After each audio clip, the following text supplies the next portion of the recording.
It is shackled to the offside towing eye.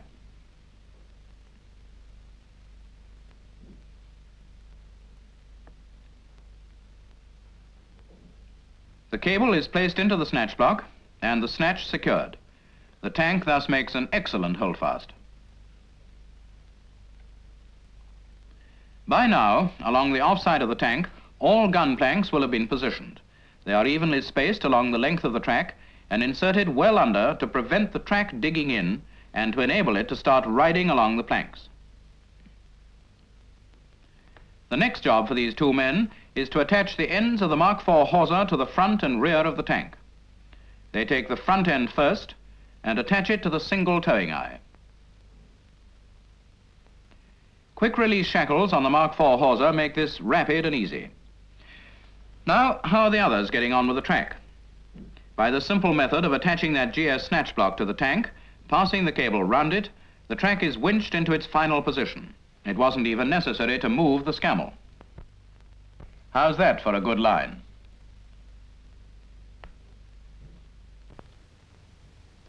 Now you remember that one end of the Mark IV hawser has been shackled to the front towing eye of the tank.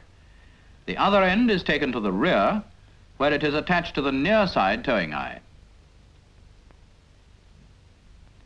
To lengthen this end of the hawser, the offside shackle is used as an additional link. Remember this with a Churchill, there are two rear towing eyes, one on either side, but in the front, only one in the center. This difference in position is partially adjusted by this additional shackle on the rear rope, which has the effect of lengthening it, and by skidding under the front rope, thus shortening it. So they have compensated for the different towing eye positions. The line of pull is thus brought central, a very important point. Now you see the result. Here is the apex in dead center of the tank. Without the skidding and extra shackle, this is where it would have been, much too far to the rear, so the tank would have slewed during winching. Equally important is the use of protective skidding to prevent damaging the tank by lifting the hawsers clear of the sand guards and other soft parts of the tank. We want to pull it out, not apart. Now to get cranking on the snatch blocks. With the apex central, one 15-ton snatch block is shackled direct to it with a 20-ton plate-type shackle.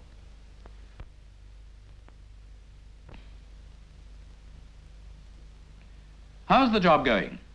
Well, the track's lined up, shackling is proceeding, and the tractor is free to take up its winching position, ready to tackle the real job. As a 5-to-1 tackle is going to be laid down, the tractor must not be more than about 75 feet from the casualty. There wouldn't be sufficient winch rope, and it doesn't stretch. Once in position, down must go the skid pans. The tractor must be anchored for winching a job of this size. Now, what equipment do we need at this tractor end?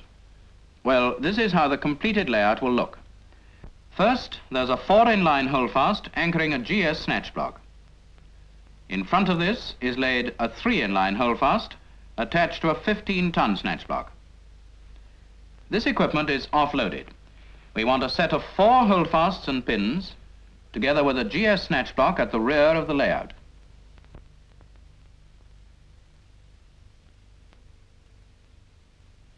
To the front, a set of 3 holdfasts and a 15-ton snatch block. Both sets of holdfasts are shackled to their respective snatch blocks and held with 1 pin only until they've been lined up, after which the remaining pins will be driven in. You can see that the holdfasts have been laid just far enough away from the tractor to ensure that the winch rope will not foul it during winching. By the way, what's happening at the casualty end? The other 2 men are completing shackling the 2 15-ton snatch blocks. The work goes on simultaneously because equipment was unloaded where it was needed. This crew used their heads and saved their legs. And now for the final stage of the 5-to-1, hauling out the winch rope. So with the winch brake off and applied manpower, out it comes. Now it's no use having a winch rope all wound out and nowhere to go. We'll follow its journey with the aid of both picture and diagram. Now watch this. Out it comes from the tractor, and then to the 15-ton snatch block nearest the tank. It is passed round the snatch block.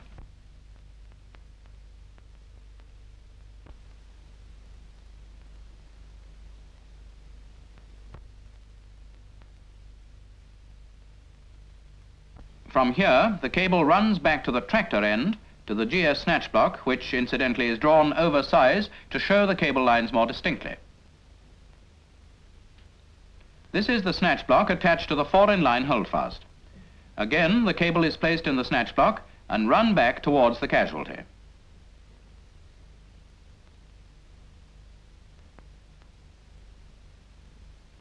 This time it runs to the second 15-ton snatch block.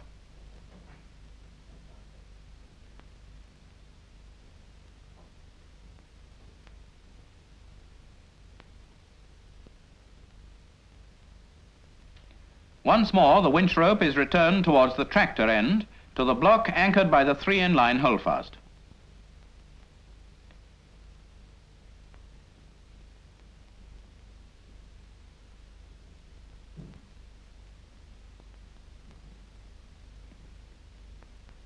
This 15-ton snatch block is the last bend in the road, for the winch rope returns finally towards the casualty.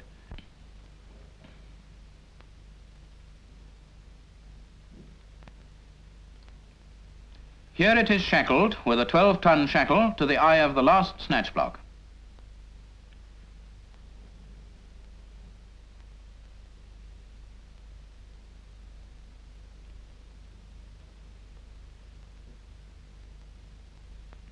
And so the 5-to-1 layout is completed with, as you can see, each holdfast held by one pin only. The required pull, including frictional loss, is approximately 35 tons. Our tractor can give us only 8 tons. So that's why a 5-to-1 tackle is needed. With this tackle, the casualty can be winched slowly. On a broadside recovery like this, winch control is most important.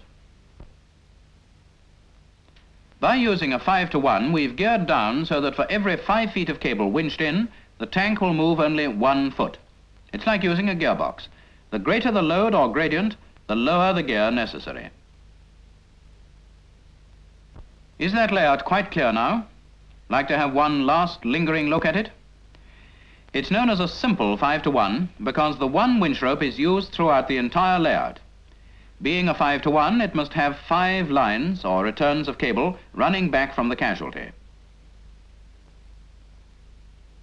Here they are, 1 to the tractor, 2 anchored by the GS snatch block shackled to 4 holdfasts, and the other 2 returns to the 15-ton snatch block shackled to 3 holdfasts.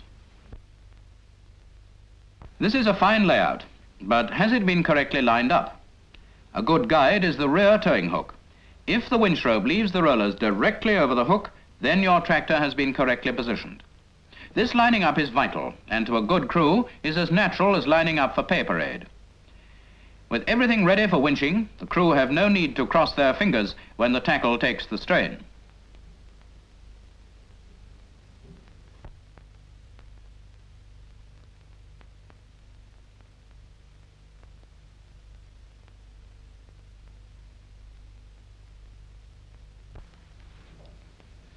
To check all skidding and shackling is an essential precaution before winching. Once the casualty is moving, we don't want to hitch when it's halfway out. It wouldn't be too easy to get it moving again. With the ready and winch in given and relayed, the tackle takes the strain. It's gently that does it. Under no circumstances snatch it. Soon the near side bogies that were embedded in the gully are lifted. You remember, by lifting the bogies, the Churchill will be able to slide along the skidding. As its offside track starts sliding along the gun planks, these move with it until the weight is squarely on them. It's like the broadside launching of a ship, except that this one's coming out and not going in.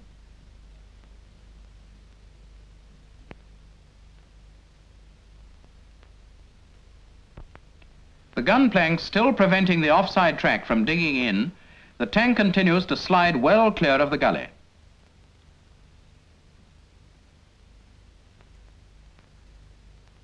Sliding stops only when, having ridden right off the gun planks, the offside track digs in. Now the continued winching pulls up the near side.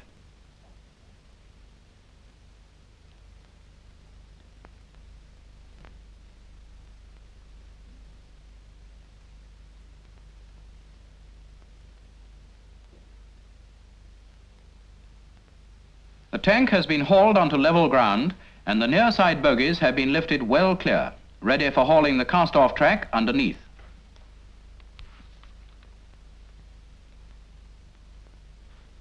Before moving the track, there's that broken plate to be replaced. Spares are carried on the side of the tank.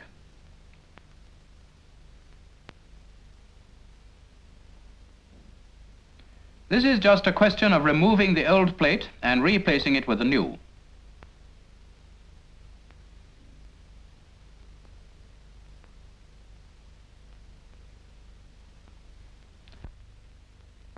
We can't use the tractor winch for hauling the track. It has a full-time job holding up the tank. So a portable winch is positioned and its cable run out along and under the near side bogies.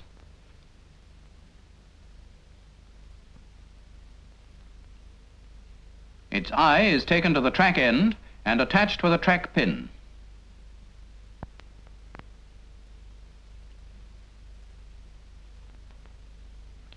With the cable thus attached, the portable winch is soon in operation and the track moves on its slow but sure way. A crowbar keeps the moving track in dead line with the bogies.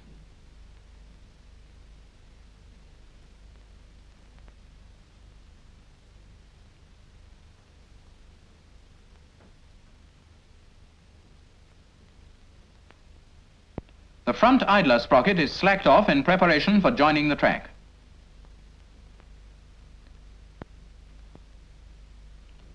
When the end of the track reaches the front bogie, winching stops and the cable is unshackled. This is its final position when it is ready for the tank to be lowered by the winch brake so that its bogies are dropped onto the track.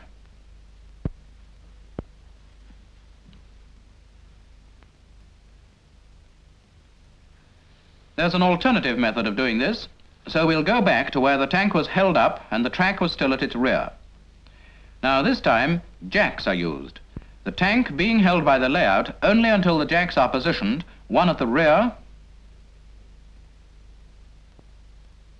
and one at the front. These are pumped until they take the weight of the tank. When they're well up, the handles are removed and the layout is slackened off. The near side of the tank is now solely supported by jacks, which in turn are squarely supported on skidding. With the 5-to-1 tackle dismantled, the tractor can now be moved and used to haul the cast-off track under those bogies.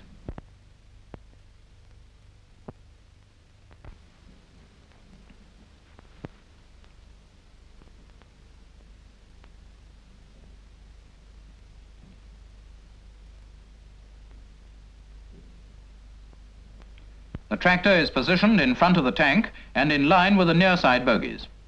The winch rope is hauled out under the bogies and attached to the track.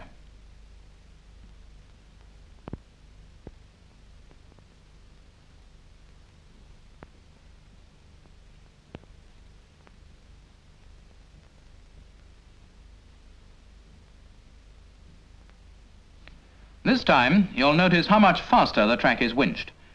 This method could not, of course, be used if the ground were too soft to support the jacks and skidding.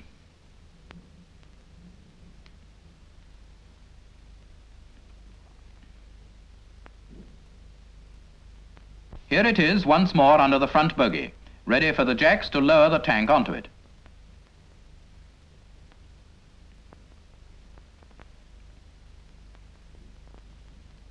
Now the winch rope is passed over the front and rear sprockets and shackled to the other end of the track.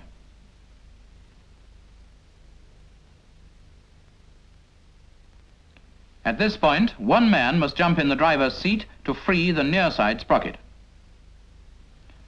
Now the top run of the track can be hauled into position.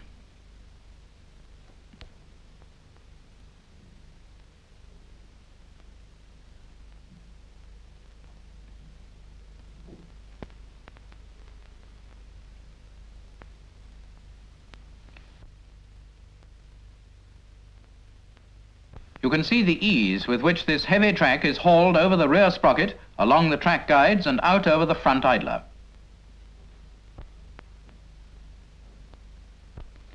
With all slack picked up at the rear, the halt is given.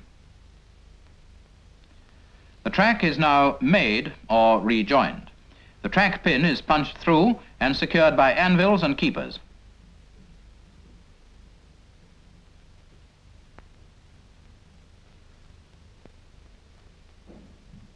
When the idler sprocket is adjusted to tension the track, it is locked and the sprocket guard replaced and screwed down. That's all right for the near side track, but what about the offside? Nice work, Corporal. This track, digging into the ground during winching, was pushed back onto its bogies. Now then, what have we learned from this recovery? First, to recover a casualty broadside, using a 5-to-1 tackle.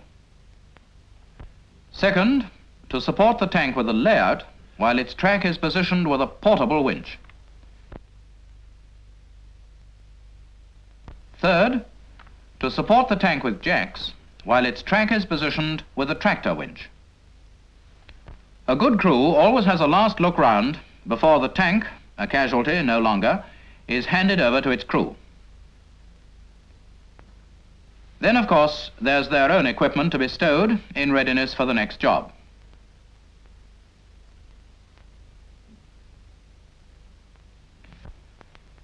And so the REME crew is off. They've done a good job and shown us how recovery equipment should be used. The Churchill, now completely recovered, is ready for action again.